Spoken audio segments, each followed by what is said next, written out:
بسم اللہ الرحمن الرحیم۔ آج کا یہ بیان بہت ہی اہم اور قابل غور ہے دونوں قوموں کے لیے، ہندو بھائیوں کے لیے بھی اور مسلمان بھائیوں کے لیے بھی۔ آج ایک اے آئی کا بنایا ہوا میں نے بیان سنا تو میرا دل چاہا کہ اس کے اوپر اپنی زبان میں بھی تبصرہ کروں، شاید کہ کسی دل میں اتر جائے میری بات۔ کہتے ہیں کہ نیپال کے ہندو سے اگر سوال کرو کہ تیرا رب کون ہے، وہ کہے گا پشوپتی ناتھ۔ مہاراشٹر کے اگر ہندو سے سوال کرو کہ تمہارا رب کون ہے، وہ کہے گا گنیش۔ دہلی کے کسی ہندو سے سوال کرو، وہ کہے گا میرا رب رام ہے۔ بہار کے کسی ہندو سے سوال کرو تمہارا رب کون ہے، وہ کہے گا شنکر۔ بنگال کے کسی ہندو سے سوال کرو، وہ کہے گا میرا رب ماں درگا ہے۔ گجرات کے کسی ہندو سے سوال کرو کہ تیرا رب کون ہے، وہ کہے گا کرشنا۔ جنوبی بھارت کے کسی ہندو سے سوال کرو تیرا رب کون ہے، وہ کہے گا مورگن بالاجی۔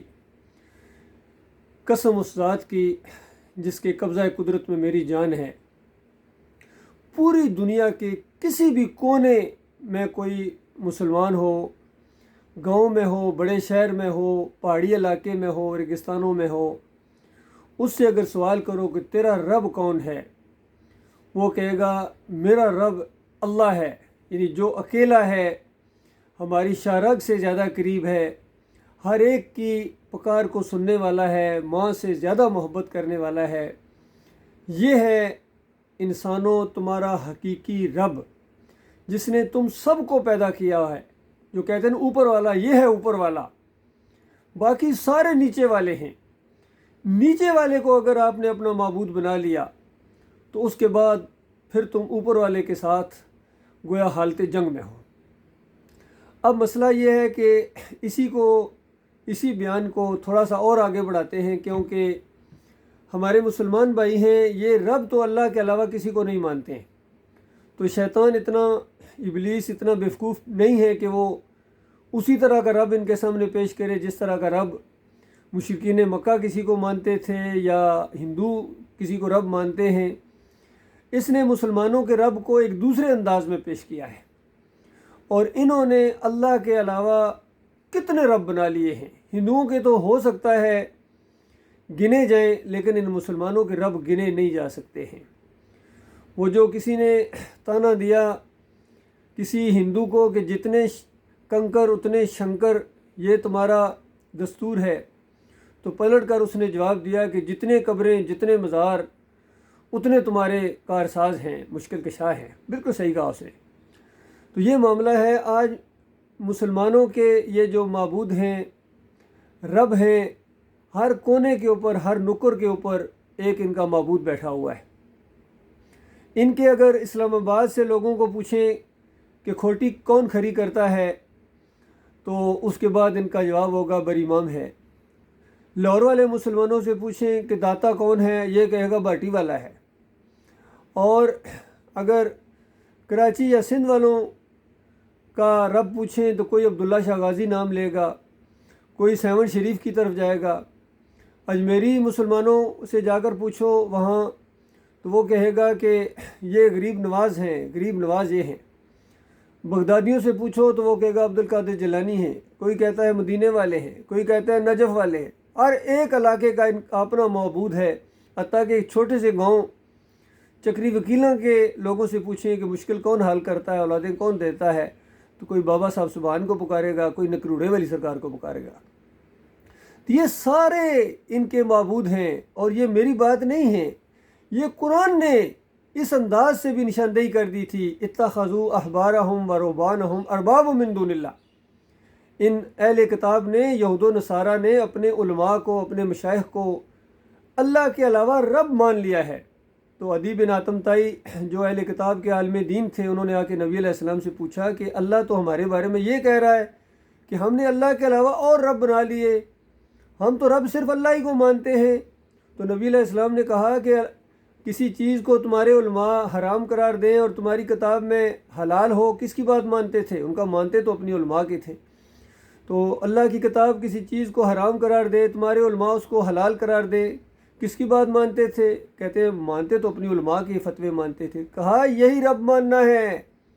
مسلمانوں کان کھول کر سن لو، آج تم نے اللہ کے علاوہ ان کو رب مانا ہوا ہے، اپنے مولویوں کو، اپنے پیروں کو، اپنے سیاسی لیڈروں کو، عسکری لیڈروں کو، یہ تمہارے معبود ہیں، یاد رکھیے، چاہے تم خود ان کو رب کہو یا نہ کہو، اور یہ اپنے آپ کو رب کہیں یا نہ کہیں، اللہ کی نظر میں یہ سارے تمہارے رب ہیں، کیونکہ اللہ کے مقابلے میں ان کی بات کو مانتے ہو۔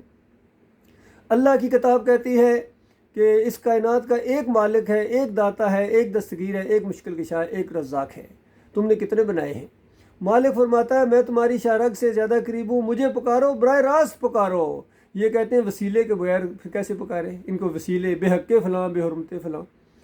مالک فرماتا ہے تمام انبیاء بشر تھے، انسان تھے، آدم علیہ السلام کی اولاد ہے۔ یہ کہتے ہیں نہیں، کوئی کہتا ہے نور کے ٹکڑے تھے، کوئی کہتے ہیں اللہ کے بیٹے تھے، کوئی کہتے ہیں ان کی وجہ سے کائنات بنی ہے۔ اس طرح کے کوئی سرور کائنات، کوئی سرور دو عالم، کوئی آقائے دو جہاں، کتنے القاب ہیں جو عربی کے اندر اللہ کے نام تھے، اللہ کو سزاوار تھے، انہوں نے بندوں کو دیے ہیں جا کے، یہ سارے ان کے رب بنے ہوئے ہیں۔ کوئی پکارتا ہے یا علی مدد، کیونکہ انسان تو اپنے رب کو پکارے گا، کیونکہ مشکل مصیبت میں اللہ کو پکارا جاتا ہے، رب کو پکارا جاتا ہے۔ جس طرح قرآن کی آیت ہے قال ربکم ادعونی استجب لکم، تمہارا رب کہتا ہے مجھے پکارو، کیونکہ رب وہ ہوتا ہے جس کو پکارا جائے۔ غلام اپنے مالک کو پکارتا ہے، اپنے آقا کو پکارتا ہے۔ تو جب آپ کسی اور کو پکاریں گے تو گویا آپ اعلان کر رہے ہیں کہ اب اللہ آپ کا رب نہیں ہے۔ اللہ نے کہا ضرور ہے، آپ کو ڈراوا بھی دیا ہے کہ مجھے اگر نہیں مانو گے ان الذین یستکبرون عن عبادتی، جو میری اس عبادت کا انکار کرے گا۔ اندازہ لگائیے اس پکار کو اللہ عبادت کہہ رہا ہے۔ مالک فرماتا ہے جو میری اس عبادت کا انکار کرے گا، اور انسان عبادت کے لیے پیدا ہوا ہے۔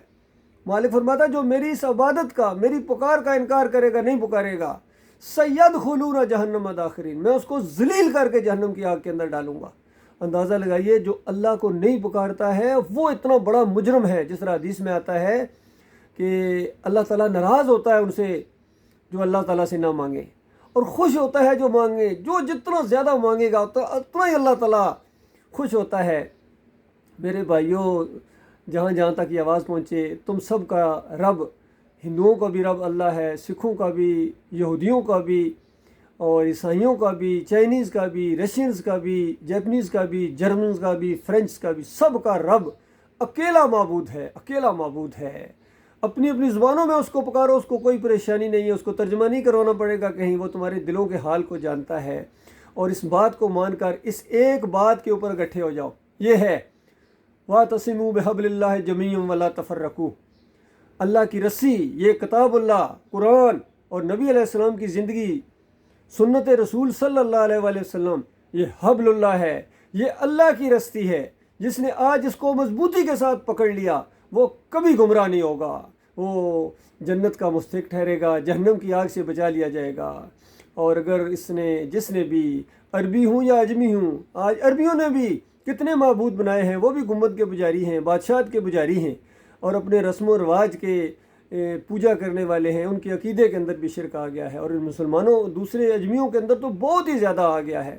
مزاروں کو پوجتے ہیں، پیروں کو پوجتے ہیں، تعویذ باندھتے ہیں، امام زامن باندھتے ہیں۔ یہ جمہوریت کا نظام بذات خود ایک مشرکانہ نظام ہے، یہ ایک بت ہے، یہ بھی تمہارا رب ہے، جمہور تمہارا رب ہے۔ مسلمانوں یاد رکھنا، آج آپس میں لڑائی کرتے ہیں، کہتے ہیں حق کے اوپر ہم کھڑے ہیں، تم میں سے کوئی بھی حق کے اوپر نہیں ہے، سب باطل کے اوپر ہو، یہ باطل کا ٹکراؤ آپس میں۔